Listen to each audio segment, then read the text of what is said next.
नाशिकच्या नवनाथ नगर महिंद्रा कंपनीजवळ सोनाली वाईन शेजारी एका तरुणाचा कोयत्यानं हल्ला करत खून केल्याची घटना घडली आहे.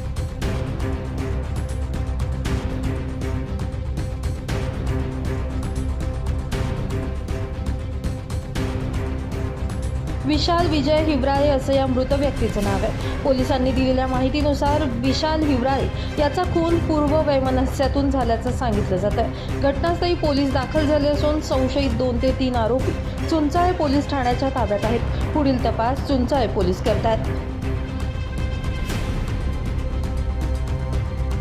नितीन चव्हाण, महाराष्ट्र 24 न्यूज, सिडको.